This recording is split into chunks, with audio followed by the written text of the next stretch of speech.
The Torah is the 5 books of Moses, and it's the source and base of the Jewish tradition, revealed to Moses on Mount Sinai by God. And we're the people of the book, so this is the book.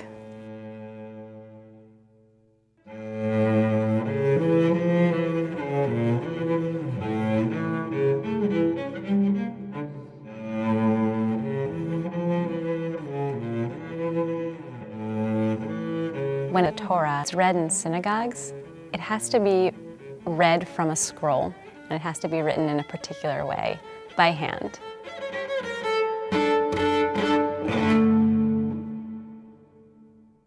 My name is Julie Seltzer, and I'm currently working as a scribe, a soferet in Hebrew, which means that I write sacred writings.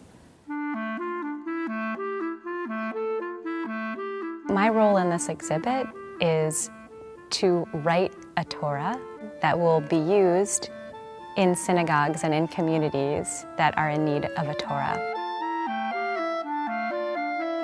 I'm a new scribe. This will be my first complete Torah. It's a science. It's a science that I'm still learning. Traditionally, you go to a school and you learn how to be a scribe as a student of scribing. But as a woman, these schools were not open to me. So in the beginning of my process, I looked online and I taught myself some of the basics. And then eventually I found a teacher. And from there, that's when I really started learning the craft and how to properly form the letters. And it's also when I began learning the laws associated with scribing.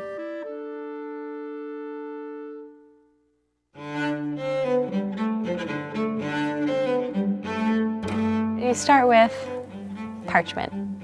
And parchment is made from the skin of a kosher animal. And then there's something to write with, which is the quill, which is, for me, the most challenging aspect currently. Cutting the quill from a feather, just getting it the right size, the right sharpness, the right angle, the right flow of ink.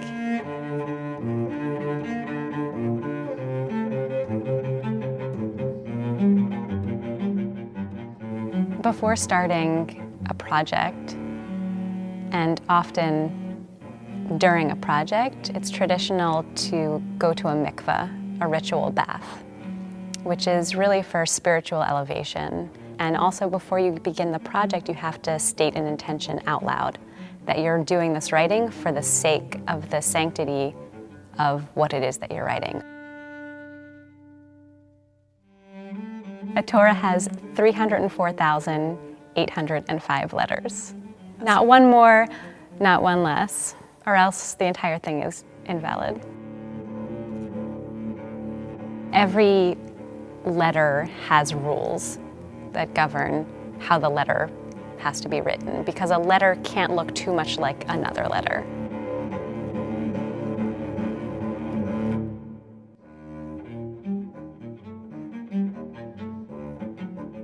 If you look at a Torah closely, there are score lines.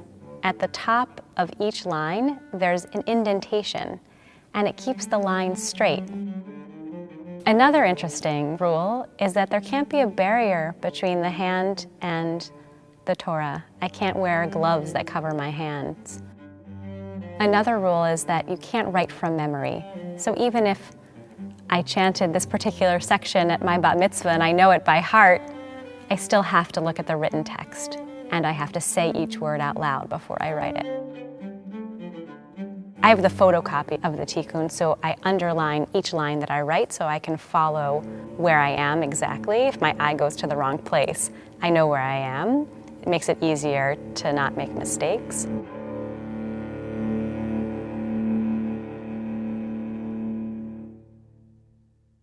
The biggest myth about scribing that I've encountered is the myth that scribes can't make any errors, or else they have to start over from the very beginning of the Torah. If and when I make a mistake, if I catch it right then and there, I try to remove as much ink as I can, because it will be easier to scrape off.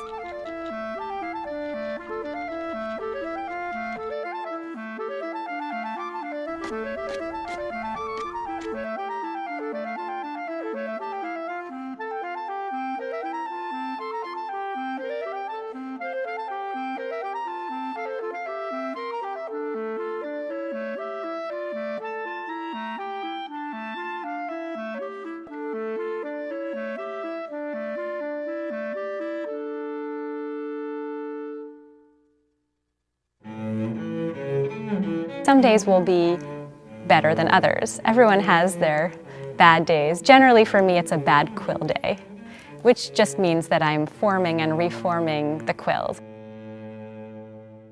But in the end, it's worth it, because if you cut a good quill, then the writing goes really smoothly.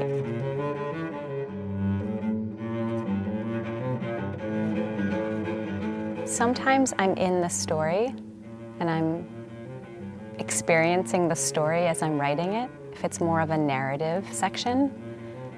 And sometimes I'm really not thinking at all about anything. I'm just writing. But it's meditative, and I'm hearing the words, I'm looking at the words, I'm saying the words. You have to say every word of the Torah out loud before you write it. So I'm saying the word, hearing myself say it, and then writing it. Every single person that writes a Torah is going to write a slightly different looking Torah, even though it's completely anonymous. I'm not signing it, it's not my creative stamp, and I don't want that. It's a submission to something much larger than yourself. There's really nothing different about the Torah that I would create now versus 2,000 years ago in terms of the words and the letters. And that's part of what's amazing about this work, is that I'm writing the same words as have been written for this many years. And for me personally, it just connects me back to something bigger, something greater, something much more timeless than me and my very impermanent, quick visit on this earth.